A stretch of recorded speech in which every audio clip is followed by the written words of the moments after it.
Good morning বন্ধুরা। Daily ব্লগের এটা আমার 5 নম্বরের ভিডিও। আমি ফ্রেশ হয়ে নিয়েছি। এই কানেরটা আমি কিনেছিলাম কারণ আমার কানের উপরে কান ফোটানোর অনেক দিন ধরে শখ ছিল, সেটাও আমি আজকে পূরণ করে নিয়েছি।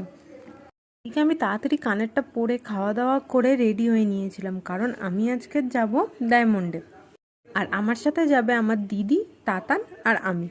এদিকে দেখি মিঠি আমাদের ছাড়তে এসছে। ও তো আমাদেরকে ফেলে কিছুতেই যাবে না, দেখলেই এক্ষুনি কান্না করবে। ওরাও দাঁড়িয়ে রয়েছে আমার জন্য। শেষেমেশে মিঠি আমাকে টাটা দিয়ে দিল। এইদিকে আমি আর আমার দিদি তাতান মিলে চলে গেলাম, কারণ আজকে যাবে তাতানের ক্রিকেটে ভর্তি করাতে।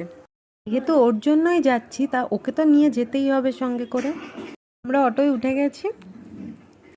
আর তোমরা কি কেউ লক্ষ্য করেছো, আমি কিন্তু আমার ডেলি ব্লগের 5টা ইন্ট্রো 5 রকমভাবে দিয়েছি, অনেকটাই আলাদা ছিল।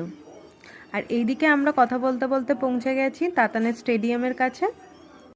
ভাড়াটা দিয়ে যখন যাই তখন দেখি তাতান খুব এক্সাইটেড, কারণ ও আজকে ক্রিকেটে ভর্তি হবে। ওর তো হাসি ধরেই না। ওর মা মানে আমার দিদি এবারে গিয়ে কথা বলবে, ওই জন্য দিদি আগে আগে চলে যাচ্ছে যাতে স্যারের সাথে দেখা হয়।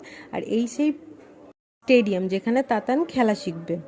কমপ্লিট হতে আমি চলে গেছিলাম এটিএমে, কারণ আমার একটু টাকা তোলার ছিল, আমার কিছু কেনাকাটি করব বলে।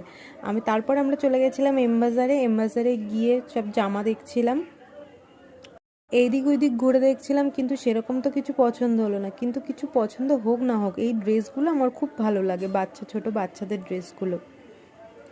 পুচকি বাচ্চাদের ড্রেসগুলো কি সুন্দর সুন্দর দেখতে লাগে। তারপরে আমরা কিছু পছন্দ হয়নি বলে বেরিয়ে গেছিলাম। তারপরে আমি গেছিলাম ব্লাউজ দোকানে, কারণ আমার কিছু ব্লাউজ কেনার ছিল। তো এখানে খুব সুন্দর সুন্দর কালেকশান আছে ব্লাউজের, আমি তো এখান থেকেই ব্লাউজ নিই। আমার কেনাকাটি কমপ্লিট হয়ে গেছে। তারপর আমরা একটু ফুচকা খেয়ে নিলাম।